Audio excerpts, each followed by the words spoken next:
Hey everybody, I'm going to go ahead and add this particular video real quick to my Qabalah videos. And it's kind of an extension off of what I was showing you on this recent news where they said the bright flash of light marks an incredible moment where life begins.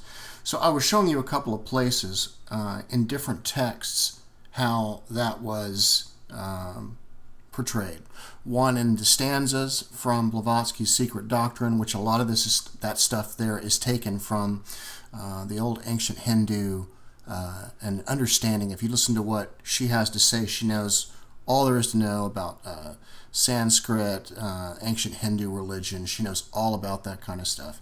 And when we take a look at that ancient religion, we also see that these guys, including if you want to look at the Gospel of Judas, if you want to take a look at the Nag Hammadi Library, these types of things, you'll see that this whole story about the first light and then this basically being everything being created through it.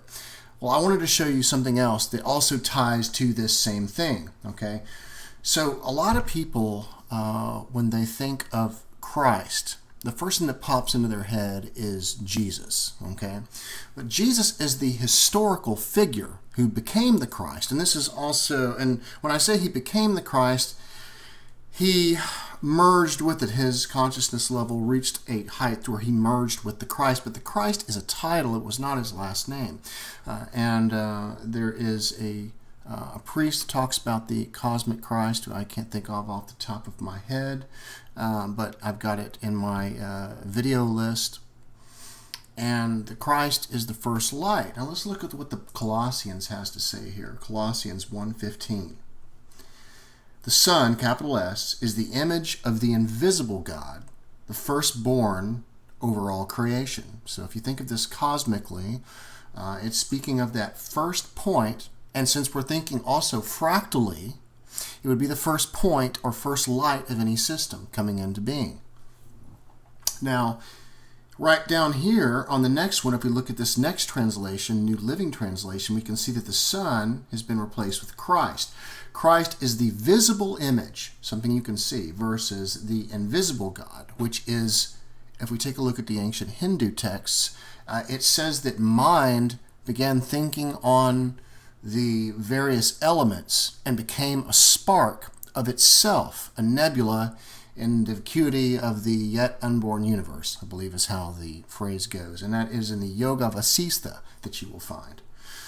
So mind, which is invisible, becomes a spark of itself, which is something visible. And this is the reason I believe that there is significance when we take a look into the nebula, because the nebula is that first light, or it is the first projection of light that comes out of what we're calling this center vortex area that seems to be, according to recent news that we've seen from Hawking and other scientists, this phenomenon, what do we want to call it, a plasmoid or a black hole or a portal or a wormhole, whatever we want to call it.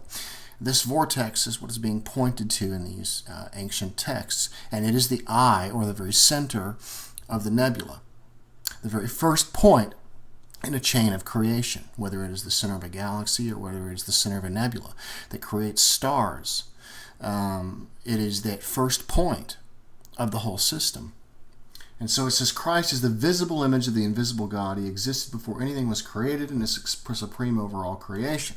So if we think of this fractally, it could be the whole universe. And there's probably a similarity between the whole universe coming into an existence and a nebula coming into an existence. There are probably the same process if we look at analogy. This is the way we kind of have to look at Hermetic philosophy. So this is what the Bible says right here. So it's that first light. Now, and then right after that it says, for in him all things were created, things in heaven on the earth, visible and invisible. So through him, God created everything. Okay? So we see this is the point where everything was created from. That's what it's saying. Now this is very Kabbalistic, these two verses. And I want to show you a similarity between this and what we see in the Gospel of the Egyptians from the Nag Hammadi Library. Okay, so then we have the same thing. Then there came forth from that place the cloud of the great light, the living power, the mother of the holy incorruptible ones.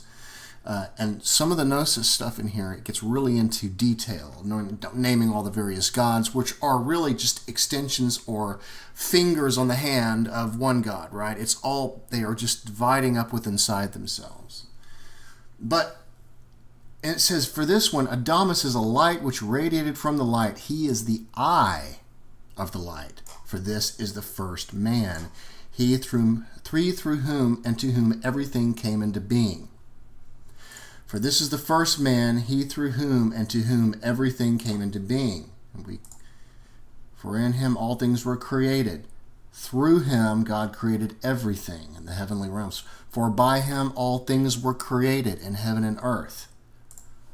For this is the first man, he through whom and to whom everything came into being. This is the same thing that we see in the Bible. And this is very Kabbalistic. And this is why. If we take a look at Qabalah, number 1 is Kether. 0 is the invisible God. So it has not come into existence yet. It comes into existence through Kether. And Kether is the first point in a system. And Kabbalistically, we can see that Asiya, world of expression, prima mobile, nebula, the treetop at last. Now, let's take a look at what Manly Hall has to say about Kether and how he identifies it in the Secret Teaching of All Ages. This is from the Tree of the Sephiroth, okay? And so let's listen to what he has to say about this. Kether, the crown prima mobile, the fiery heavens. This is the area of the nebula. This is the first point in a system. And if we take a look right here in the Tree of the Sephiroth, it's also Kabbalistic. Listen, remember what we just said? We just said this right here. For this is the first man, he through whom and to whom everything came into being, his name being Adamas, okay? Which is the same as Adam, basically. So if we take a look at Genesis or if we take a look at John, we're looking at the same story with different understandings. And in the Old Testament, Adam would be kind of like the Christ. In the New Testament, it calls it the Christ. Okay? So here in Colossians, we see the same thing. Through him everything was created. Now, in the Secret Teaching of All Ages, it says the 4 Kabbalistic trees described in the preceding chapter were combined by later Jewish scholars into one all-inclusive diagram and termed by them not only the Sephirothic but also archetypal or heavenly man. According to some authorities, it is the heavenly Adam, not a terrestrial man, heavenly Adam, whose creation is described in the opening chapters of Genesis. Let there be light, the great cloud of the great light. Out of the substances of this divine man, the universe was formed. Okay, so this is Kether, the crown, the fiery heavens. Out of him, the eye of the light, which is described inside of the Gospel of the Egyptians in Colossians 1:15 and 1:16. This is the cosmic Christ coming into existence. Okay, so now we move down, and Kether, remember, is tied to the pineal gland. So we have the Sephirothic tree is sometimes depicted as a human body, thus more definitely established in the true identity of the first, or heavenly man, Adam Kadmon, the idea of the universe. So Adam Kadmon, right? So when we think of Adam Kadmon, we're thinking of a universal system, where, like, for example, your body, you are an image of the Adam Kadmon, your brain being something similar to the cosmic version, which would be the nebula, and then, of course, branching down the nervous system through all zigzagging down the tree of life, you have the rest of your organs and stuff like that, which are associated Kabbalistically to the tree of life. Okay? So, in fact, Kabbalistically, the sun of our solar system that we are familiar with, that is really, really close to us, the one that's 93 million miles away, that sun is the heart of the system. The brain of the system is where everything began. And if we take the human body and we put it on top of the tree of life, like I show you right here, this is the sun, this is the brain. And esoterically, the brain is behind the sun. So if we're down on Earth here, at the very bottom, the brain is behind the sun. We're Earth, the sun, the brain. And this is what we have: 2 suns, or I believe 3, even esoterically, if we take a look at it. But Kabbalistically, we have at least 2 suns here. We have the sun, which is the heart of the solar system, But this was only meant to be, to the ancients, an image of this sun here, which is an image of the invisible. Okay? All right, so back to this. If we take a look at this, the pineal gland. Kether is the crown of the prototypic head and perhaps refers to the pineal gland. Chokmah and Bina, which is right here, are the right and left hemispheres, respectively, of the great brain. Okay, so this is the pineal gland. Chokmah and Bina are the right and left hemispheres of the great brain, and this is how you place the human body on the tree of life. This is the nebula, the very center of Kether, and the way we typically will see the tree of life drawn is when we see it drawn Kabbalistically. We see almost like a pouring in of light into Kether. But this area up here being Ein Sof, Ar, and Ein, these are the invisible portions. These are the negative realms. And then, of course, it comes into existence and then creates the universe into the world of Asiya, which is what we see right here. So it says here that Kether is the crown of the prototypic head and perhaps refers to the pineal gland. Okay? And in the Gospel of the Egyptians, the first thing that came into being was, he is the eye of the light, for this is the first man. It's the pineal gland. It is the eye. And it is the center vortex within inside the center of a nebula or a galaxy or whatever fractal system we're talking about. In our particular case, which we see over and over in all of these cathedrals and everything all the way back to Atlantis, we see a specific importance tied to the Orion Nebula, because this is what they are painting in these cathedrals. The Orion Nebula was what was referred to by the Mayans as the seat of creation. We see in the ancient Hindu text, we see a reference to this as well. And of course, the ancient Egyptians believed that, and of course, this was the place as well. So we have this all over the world, okay? And then we also have it in the Bible. But the reason why they're painting this particular area is the mystery.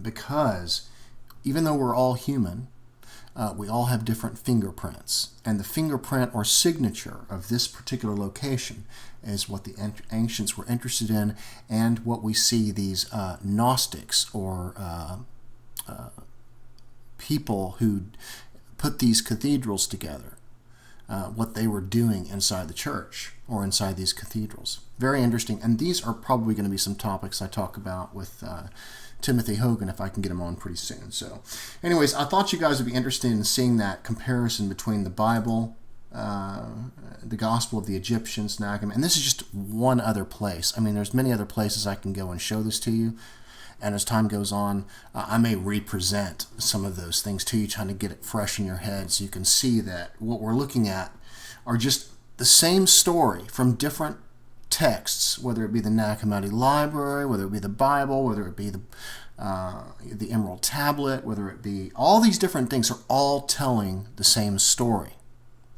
And one of the reasons why I like Bible Hub here is because I can go down and I can look at that particular verse, Son, Christ, and I can see all these different people have interpreted it differently.